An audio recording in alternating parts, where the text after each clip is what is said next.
Well, you asked for it. Now you got it. What's good, everybody? Welcome into your daily sports betting brand of record. We call it the Early Edge. We are powered, as always, by the almighty SportsLine, the best value in all of sports. But this isn't our morning show. No. This is our mega preview NFL draft show with three of the greatest minds in the NFL today. The draft this Thursday, 8 p.m. Eastern, live from Las Vegas, Nevada for the first time ever. We got best bets. We've got storylines. We've got long shots. We've got it all. So let's bring in the stars of the show. And when I have new faces and I have new names, man, I love it. So let's welcome in for the first time. You can see him all over CBS Sports HQ. You can see him on the Pick Six podcast this week with my man, Ryan Wilson. Welcome, sir, to the Early Edge. Thank you, Coach. Good to see you guys. Emory, RJ, thank you for having me, man. I don't want John Breach to go, Coach, you didn't say my name too. John will also be on the Pick Six podcast this week. Now, we love when Emory Hunt shows up on the Early Edge, and I've been cashing ticket after ticket after ticket from the USFL. My man, welcome back, Emory. Glad to be back, man. It's always fun to join the show. Awesome. Now, he is the stoic one. He runs all of our NFL stuff at SportsLine. And if I can make him laugh, I can make anybody laugh. Please welcome RJ White. RJ, welcome back, sir. You know who does make me laugh is Ryan Wilson, the funniest member of the Pick Six podcast. So I listen to that all the time. And yeah, every time he gets a dig in at Will, it's my favorite part of the podcast. Anytime anybody gets a dig in at Will, I'm here for it. I am here for it because he brings it all on himself. By the way, do me a favor, hit that like button for me. Leave your Twitter handle into the chat so we can continue to grow the show as we have, because we are big now on YouTube, but also Apple and Spotify. Thank you to all of you listening over there as well. All right, guys, let's get into storylines that could affect the betting lines this Thursday at the draft. And I don't know that I've ever seen so much activity before the draft with contracts, with guys getting overpaid, with guys not getting paid at all. So, Emory, I'm going to start with you because normally in the first round, you don't see running backs come off the board. But this year, will it be different? You're up. You know, that's what I feel as though is going to happen because there's so much variety in what teams are doing. And I feel like we'll see one back go in the first round. And if we're looking at this from a logical standpoint, as much as people want to say, don't take running backs in the first round, don't take running backs in the first round because you want to those guys don't get second contracts. Well, why wouldn't you want to take a running back in the first round?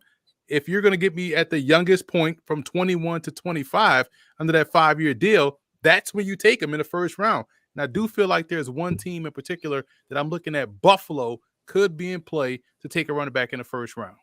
But you use the word logical. What does logical have to do with anything regarding the NFL or sports betting? Nothing. Absolutely nothing. All right, now, we might see a running back go in the first round. But last year, if you watched this very same show, RJ, you were on Trey Lance 3-1. 3-1. And it didn't close at that to go to the 49ers. What is it about being ahead of the game that's so important? Yeah, because like by the time stuff gets reported and things that happen, the lines are already tremendously shift because, you know, these books have, I think, some inside knowledge on some of these things. So you have to be ahead of the game. You have to kind of look at what's logical, what's not. So this year, you know, I gave out Aiden Hutchinson over pick 1.5 on Saturday at plus 140, thinking he wouldn't be the first pick because the Jaguars seem to have reservations. They didn't know. They were deciding between 4 players. And everybody seems clear. Hutchinson should be the pick. So if you don't know by this point, you're looking for an excuse to go a different direction. And now we saw this morning, the odd shift at Caesars. Trayvon Walker's now the heavy favorite at minus 200. You can get Aiden Hutchinson at plus 140 to go number 1. So you could have had him plus 140 to go over 1.5, you know, 2 days ago. And now you can get him plus 140 to go over 1.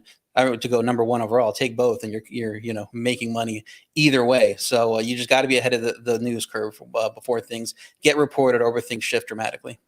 And if you don't understand it, because sometimes it can be very, very difficult to understand, that's why you got RJ. That's why you got Emory. That's why you have Ryan. That's why we have the experts. That's why we do the show. We do it for you to educate and to entertain. Now, to entertain in the NFL, you've got to have a good quarterback.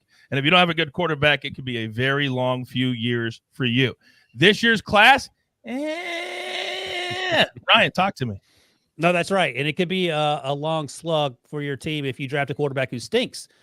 see Chicago Bears and Mr. Trubisky. But the thing is, you're taking those risks. You're overdrafting these players because without one, as you know, Coach, you're not winning. You're not going to the playoffs. So you're not sniffing the Super Bowl. So I've said it since day one. Since the fall, I've only had one quarterback with a first-round grade. That's Matt Corral. That's a low first-round grade. The rest of the guys are second or third rounders. That doesn't mean we're not going to see a run on quarterbacks for the things I just laid out. I think there's a chance that we could see 4 quarterbacks go in the first round. And should they? No. Will some of them work out? Hopefully. Will most of them be a bust? Probably, just based on history. So we have Malik Willis, who huge upside guy. He could go top 10. We have Kenny Pickett, who's the experienced 24-year-old who has small hands. That's one of the knocks on him. Sam Howell is a guy we haven't talked a lot about, but there's been some late first-round buzz on him. And then Matt Corral is the guy that I like the best. But again, you're sort of putting a lipstick on the pig with all these guys and lining them up and closing your eyes and just picking one. I think what happens here, Coach, and we have teams like the Panthers, the Falcons, the Seahawks, the Steelers, and then the Lions all have needs. But I think we're going to see a couple guys go top 15, and then we're going to see some teams move back into the first round at the bottom of the first round to get these quarterbacks on that fifth-year option that Emory was talking about, the running backs. And much the same way we saw back in 2018, that's exactly what the Ravens did.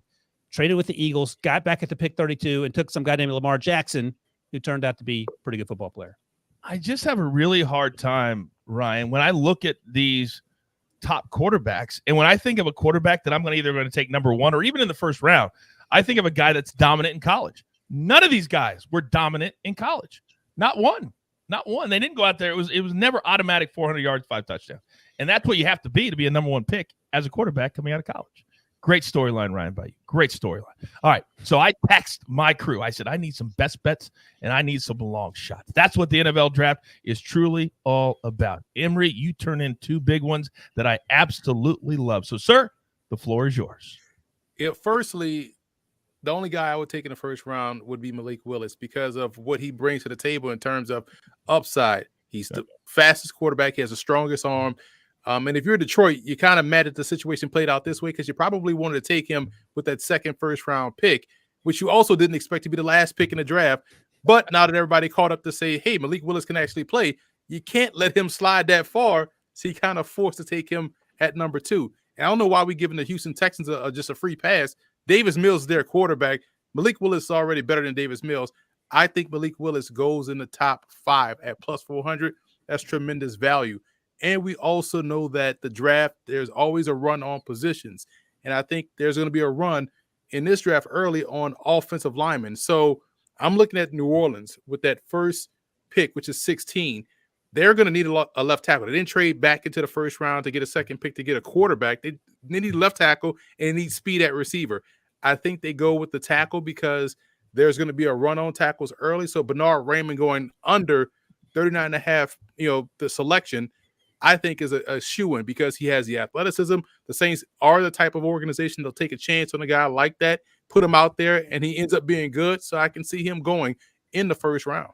Are you trying to tell me that they don't want to have 3 or 4 quarterbacks play for them this year? I don't know why people look at Jameis. If Jameis Winston stays out there the whole season, he probably throws 40 touchdowns. I think I was on this show and I said he's a dark horse MVP candidate. So they have the quarterback already. They don't need one. They got Andy Dalton as a backup. Who's going to block for these quarterbacks? You got to go with the linemen.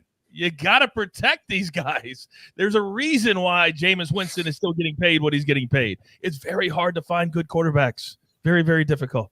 Great 2 picks for Emory. And the reasoning makes complete sense. Plus 400, give me more of that. All right, now, I have such a cool relationship that I've developed over the last 18 months with my man, RJ White.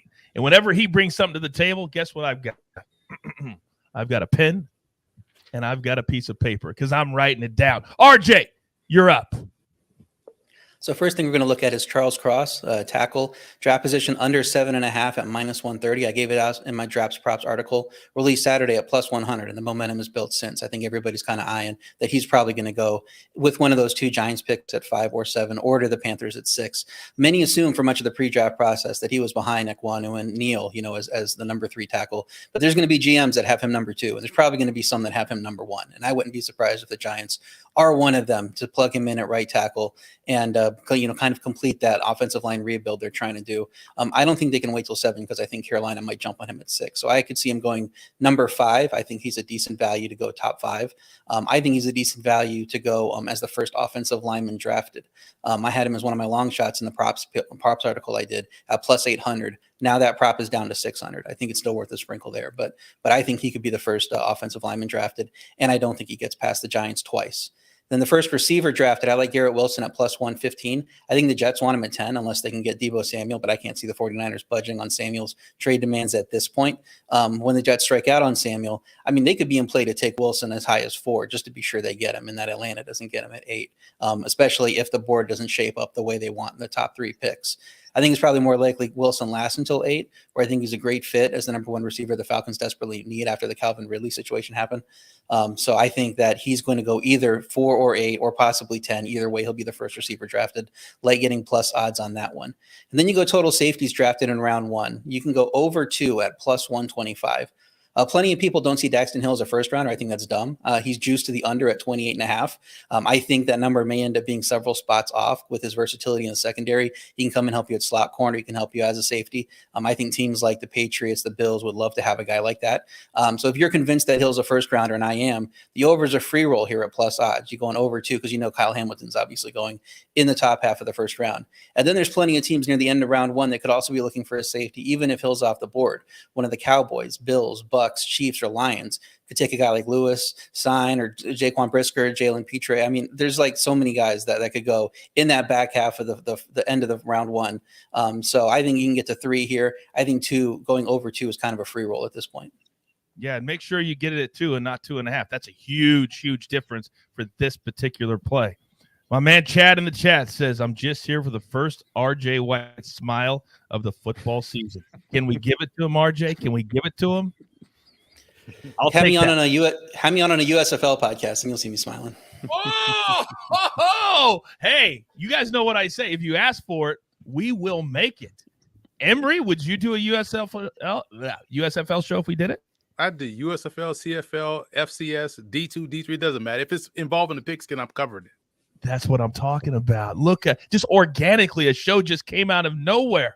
But you also know here at the Early Edge, we want to make people want to come back. And you guys have no idea what Ryan Wilson brings to the table. This section is special. So we're ready for Ryan Wilson after the break.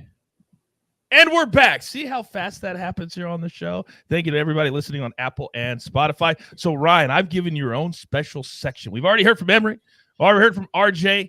But I remember Emory said something about Malik Willis and who might take him. There's value there. But you think there's also another team that could be in play. Who? Yeah, we got a little early edge synergy here with both Emory and Rick James. I mentioned Malik Willis. Emory mentioned him earlier, and I was on board with what he said. But I have him going 8 to the Falcons. So team to draft Malik Willis, Falcons at plus 350.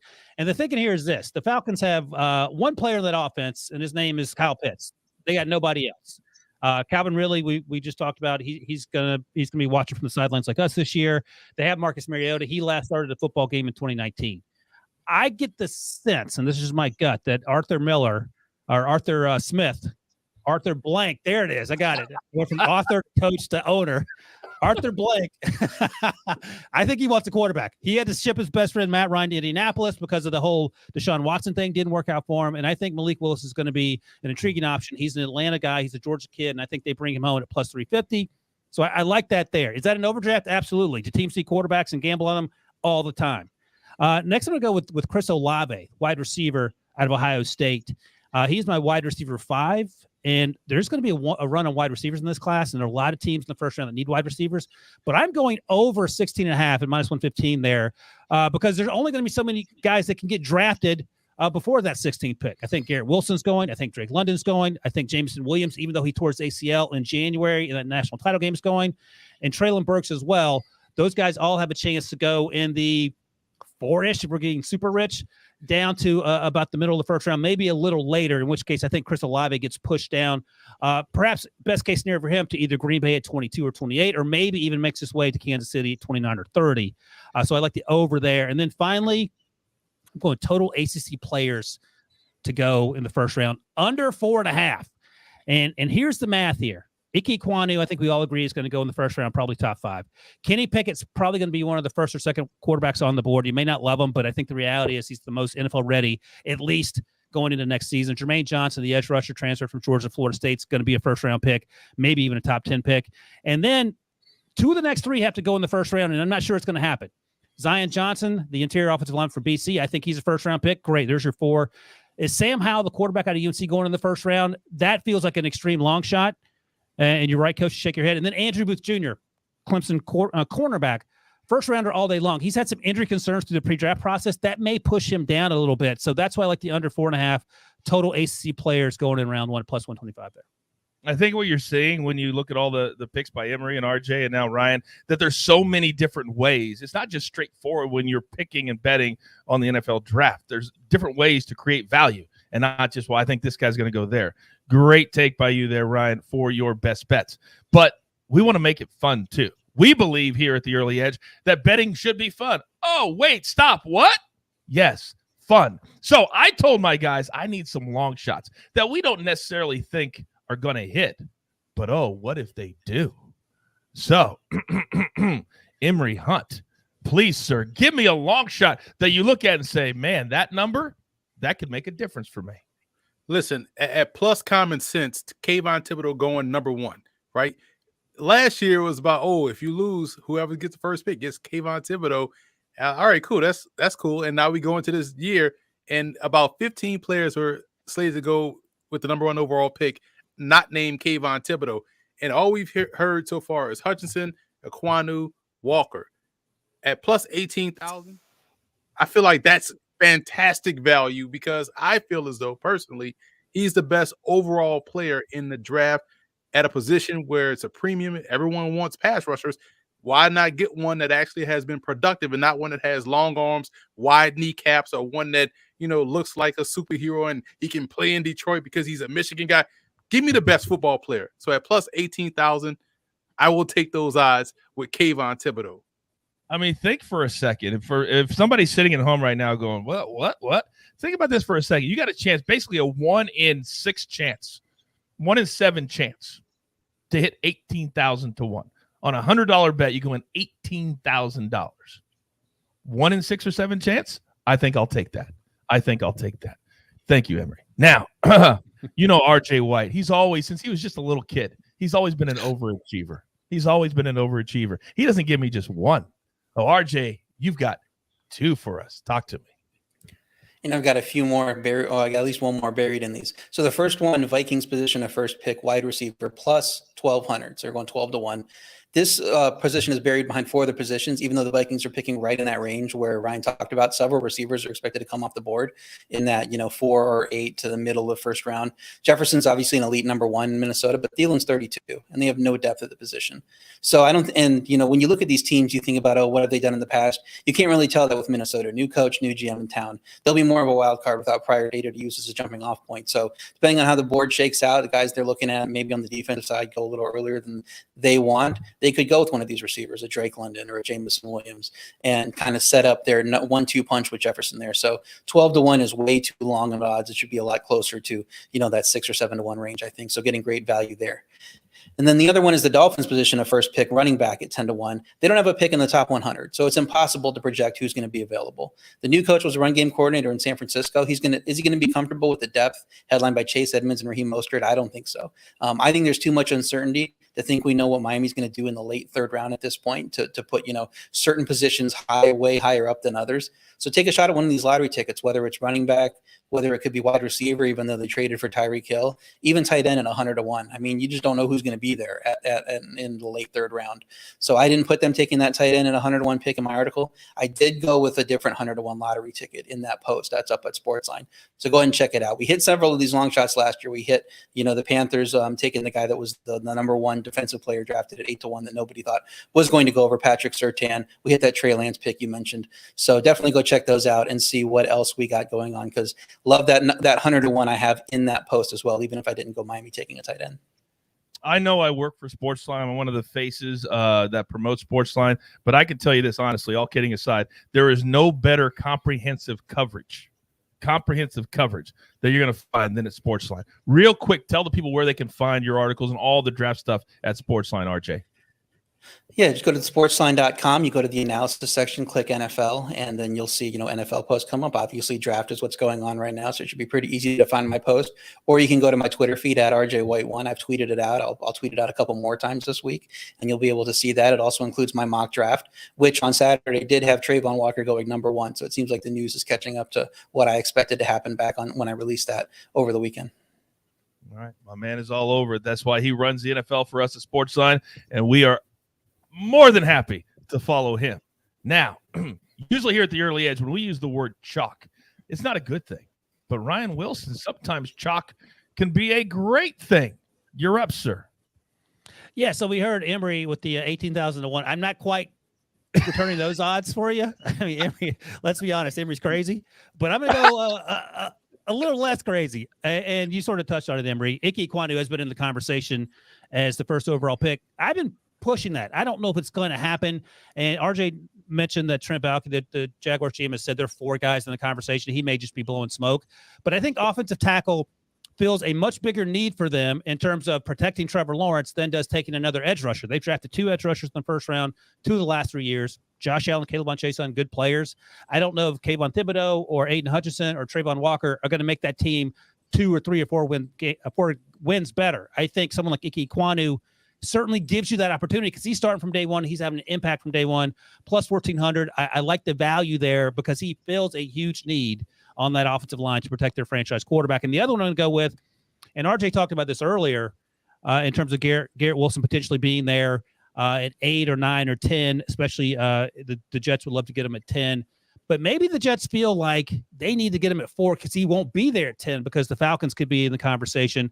So I like top value pick for Garrett Wilson plus 750, where the Jets pick at 4, they pick at 10, they want an edge rusher, they want a wide receiver, and there are more wide receivers that are impact players, or there are fewer wide receivers that are impact players at the top. So you go with Garrett Wilson, circle back at 10. You could get a Jermaine Johnson there if you want, instead of flipping the script and getting, say, a Kayvon Thibodeau, should he be there at 4 against Emory's wishes. And then you have to get maybe your wide receiver 3 once you get back on the clock a few picks later. So I like the idea. Garrett Wilson, top 5 value pick, plus 750. Yeah, what if it's Wilson to Wilson for the next 10 years for the Jets? That could be something. Who knows? I love those 2 picks. And remember, these are long shots. Don't tweet at me on the next day and go, Coach, your guy said. I made it very clear what these picks are. All right, grab your paper, grab your pencil. Here is the recaps, and they look, courtesy of the jeweler, absolutely glorious. First, here's our best bets. Emory's on Malik Willis, top 5. Bernard Raymond, under 39.5. Then RJ Charles Cross, first receiver drafted. Garrett Wilson, he's a stud. And then total safeties drafted in round 1. I love this. Could be a sweat, but it could be a fun sweat all the way to the end of the first round, which is all on night 1. Then Ryan's on the team to draft Malik Willis. He likes the Falcons at 8. Chris Olave, I'm such a Chris Olave fan from Ohio State, over 16.5. And then total players from the ACC drafted in the first round, we're going to go under that 4.5 plus the 125. Then our long shots look like this. Emory's on Mr. Thibodeau, plus I'm going to sprinkle some on this. I know you might be crazy, Emory, but I got love for you. And if this hits, me and you are going to be meeting at only one place, and everybody knows what that is. All right, RJ, 2 big long shots. Vikings, first position that they will choose, wide receiver plus 1,200, should be way less than that. Dolphins, they need some running backs. They got a quarterback, sort of. They've got the wide receivers now, and now they need somebody to block in the backfield, catch a ball out of the backfield too. And then Ryan Wilson, first overall pick, plus 1,400. Top 5 value pick is Wilson at plus 750. Now, normally on our normal show, I don't do this, but here I want to do this, ending the show with what you're most looking forward to in the draft this Thursday in 15 to 20 seconds. Emory, let's start with you. How many HBCU prospects get drafted? I feel like we'll see at least 7 to 10 get drafted in this year's class. I love that. They're getting so much attention now, and it's great. Thank you, HBCU. Ryan Wilson, you're up. I'm going to keep it simple. I want to see what the Jaguars do at number one. They're doing all the smoke screening. RJ notes that there may not be a reason for it. They may be on Trayvon Walker. I don't love the idea of Trayvon Walker first overall because he doesn't play offensive tackle. He doesn't have Trevor Lawrence right away. That's the direction I would go. We'll see what Trent Baalke does, who has a history of drafting athletic guys to Aldon Smith back in the day. Well, if we know there's one thing, Ryan, that the Jags have done this offseason, they've changed the market for wide receivers. Whether that's a good thing or a bad thing, that's what they've done. Now, I saved him for the end because he leads us in the NFL here at SportsLine, and we love having him for it. RJ, bring us home. I look forward to my Buffalo Bills proving Emory Hunt wrong and not taking a running back in the first round. Please do not take a running back in the first round, Buffalo Bills. They don't need it. It doesn't really, their offense isn't dependent on having a great running back. Go ahead and get somebody deeper in the class. I do think his prop is still hit because I think the Bucs could be, in play for a running back. But I just hope that it's not the Bills. Bills go with the defensive back, please. Oh, my goodness. You do not want to deal with RJ White when the Bills do something negative. No. By the way, how about your quarterback and my quarterback teaming up to take on the legends? We're going to be teammates, RJ, in the match. And they're going to run away with it. I don't care what the odds are. We're winning that one. We're taking the underdogs, baby, all day long. How much fun was this? We do it every single year, and we're going to continue to do it every single year. And you guys brought up the USFL. I'm going to go back, talk to the bosses, and see what we can do just for you because we grind, and we grind for you. Yeah, Ryan, we'll do the USFL. We don't care. We'll do it all. All right. There's only one thing left to do, and I believe you all know what that is. You've got your marching orders. Let's take all of these NFL draft tickets straight to the pay window. For my entire crew, I love them all. Ryan Wilson here today. Emory Hunt back. And of course, the stoic one, RJ White. And don't forget about the jeweler who puts it all together here at the brand. I am the coach. Tell all of your friends you want to be educated. You want to be entertained. You want to be included. Where else are you going to go? Right here. Early Edge. Good luck.